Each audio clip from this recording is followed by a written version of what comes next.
Nah,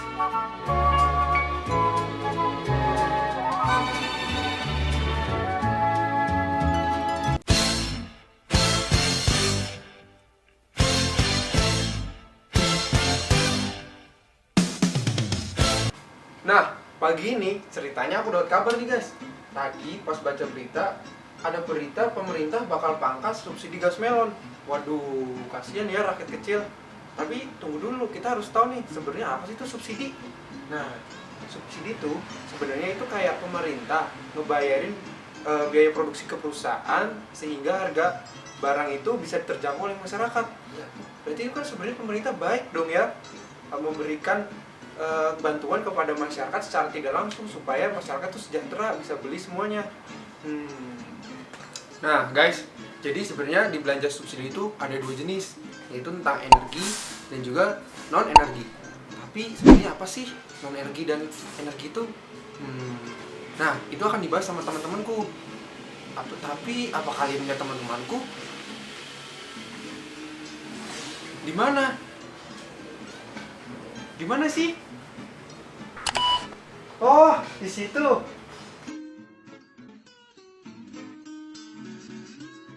Hai teman-teman, kalian pasti sering dengar kan berita terkait subsidi pemerintah. Jadi sebenarnya apa sih urgensi subsidi itu bagi kepentingan masyarakat? Setidaknya ada 4 hal. Yang pertama adalah untuk menjaga stabilitas harga barang dan jasa dalam negeri. Selain itu juga untuk memberikan perlindungan dan menjaga daya beli pada masyarakat yang berpenghasilan rendah. Nah, yang ketiga adalah untuk meningkatkan produktivitas dan menjaga ketersediaan pasokan dengan harga yang terjangkau. Selain itu juga untuk meningkatkan daya saing dan aspek permodalan bagi UMKM. Nah, jadi pemerintah sekarang ini tengah meningkatkan efektivitas dan efisiensi subsidi agar lebih tepat sasaran sehingga menghasilkan manfaat yang optimal bagi kesenjangan kemiskinan, maksud saya bagi pengentasan kesenjangan dan juga pengentasan kemiskinan. Jadi berikut adalah grafik perkembangan subsidi energi dari tahun 2013 hingga 2017. Nah, bisa kita lihat di sini dari per tahunnya cenderung mengalami penurunan, yaitu sekitar 29,9% per tahun. Namun di tahun 2017 terjadi peningkatan realisasi anggaran subsidi BBM. Nah, ini tuh disebabkan karena adanya perubahan parameter tertentu. Nah, salah satu parameter tersebut yaitu volume BBM bersubsidi. Di sini bisa kita lihat di grafik selanjutnya, yaitu grafik perkembangan volume konsumsi BBM masih di rentang waktu yang sama. Jadi volume konsumsi BBM bersubsidi ini dalam beberapa tahun terakhir cenderung menurun. Penurunan tersebut utamanya karena penghapusan BBM jenis premium.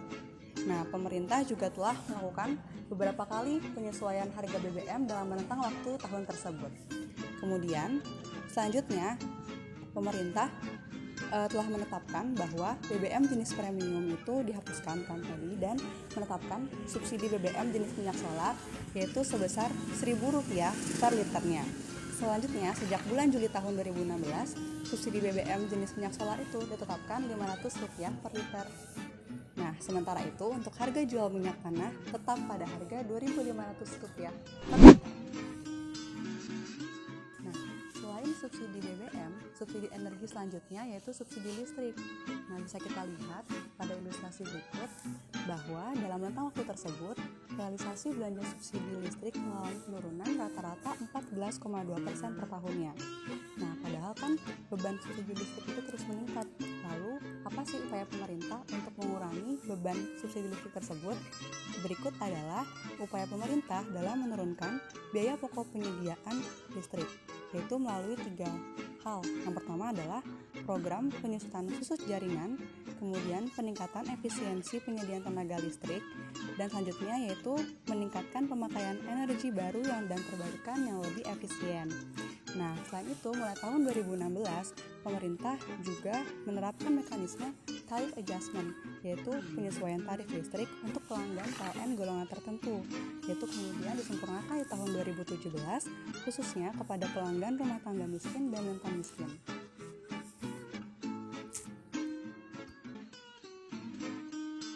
Nah, saya akan menjelaskan mengenai belanja subsidi pangan.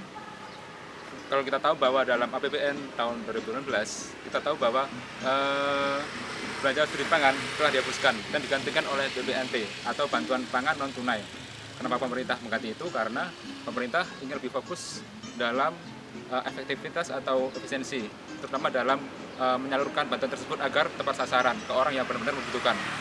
Untuk BPNT ini bisa berupa kartu yang nantinya bisa dibelanjakan langsung oleh masyarakat seperti belanja beras atau belanja kebutuhan lain yang tentunya sangat berguna untuk kebutuhan hidupnya. Nah, kalau kita cermati grafik di samping ini, kita lihat bahwa belanja subsidi pangan dari tahun 2011 sampai tahun 2017 mengalami peningkatan yang cukup stabil. Kita lihat bahwa tahun 2011 senilai 17 triliun, diikuti tahun 2012 senilai 19 triliun, dan seterusnya sampai tahun 2017 menyentuh angka 20 triliun. Kalau kita lihat bahwa perkembangannya cukup stabil. Nah, saya akan menjelaskan kembali mengenai belanja subsidi benih. Kita tahu bahwa pemerintah pada tahun 2016 akan menggunakan atau melaksanakan program BLPU atau bantuan langsung benih unggul. Tujuannya adalah untuk meningkatkan kualitas bibit unggul tersebut agar petani dapat menggunakan bibit tersebut secara optimal. Namun dalam pelaksanaannya, petani lebih memilih untuk menggunakan BLPU yang gratis sehingga serapan anggaran subsidi benih menjadi tidak optimal. Oleh karena itu, pemerintah akan melaksanakan atau mengintegrasikan BLPU tersebut. Nah, kalau kita cermati dalam grafik di samping, kita tahu bahwa belanja subsidi benih mengalami perubahan yang cukup signifikan, terutama pada tahun 2012 dan tahun 2015. Pada tahun 2011, total belanja benih senilai 97 miliar, sedangkan pada tahun 2017 senilai 765 miliar. Untuk perubahan tahun 2012 dan tahun 2015, hal ini terjadi karena adanya integrasi pemerintah dalam subsidi benih ke dalam BLPU atau bantuan langsung benih unggul. Selanjutnya, subsidi PSO. Subsidi PSO atau Public Service Obligation adalah subsidi yang diberikan dalam rangka pelayanan publik di mana pemerintah memberikan kepada BUMN.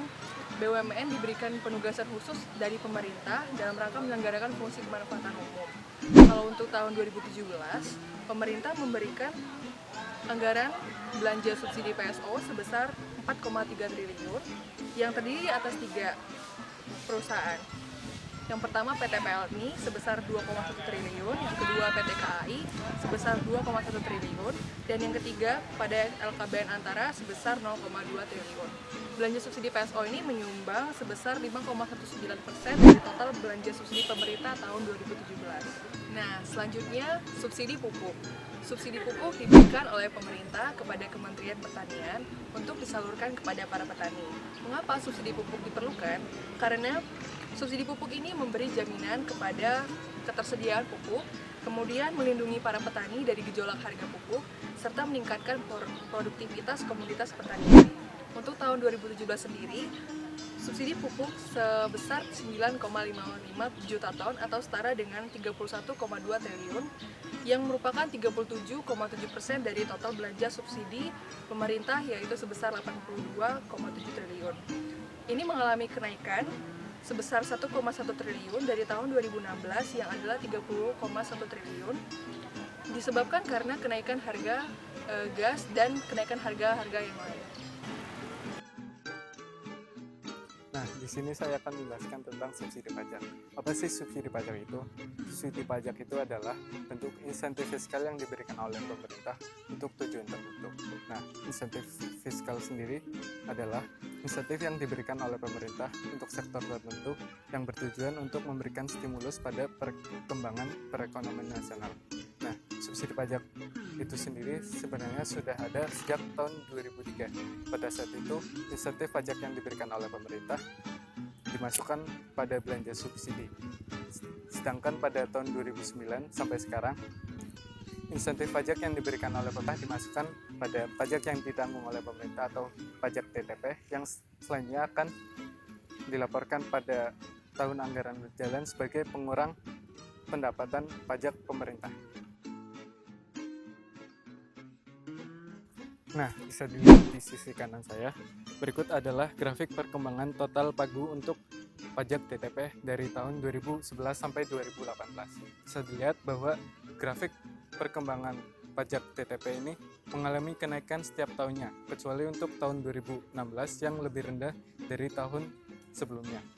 Besarnya nilai total pagu anggaran untuk pajak TTP ditentukan berdasarkan keputusan Dirjen Pajak yang selanjutnya akan dituangkan pada rancangan APBN untuk tahun berikutnya.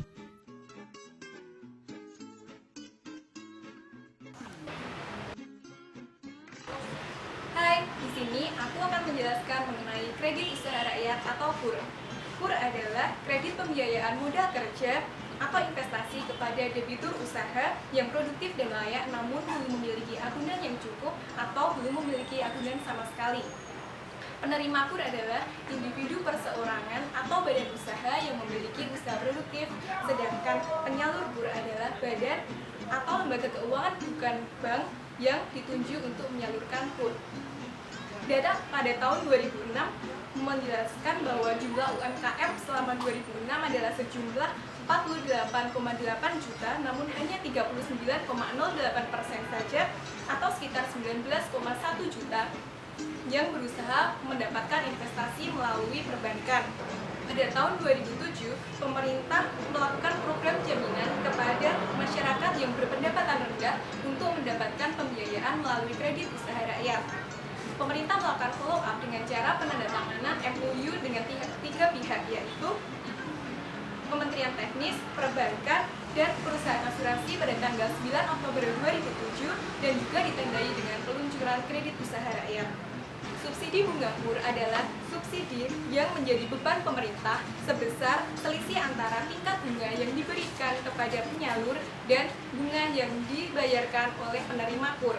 Pemerintah terus mempertahankan program KUR bersubsidi ini karena bertujuan untuk pertama, mempercepat perkembangan sektor real, usaha kecil dan menengah. Yang kedua, meningkatkan akses untuk pembiayaan bagi usaha kecil dan menengah. Dan yang ketiga adalah mengurangi kemiskinan dan memperluas kesempatan pekerjaan. Data di samping merupakan matriks belanja subsidi imbalan jasa penjamin KUR pada tahun 2009 sampai 2017 yang tertulis dalam LKPP. Ditinjau dari data tersebut bahwa belanja subsidi cenderung mengalami kenaikan pada tahun 2009 sampai 2013. Bahkan melonjak secara signifikan pada tahun 2014, kemudian mengalami penurunan drastis pada tahun 2015 dan 2016. Sedangkan pada tahun 2017 cenderung sama dengan tahun 2015.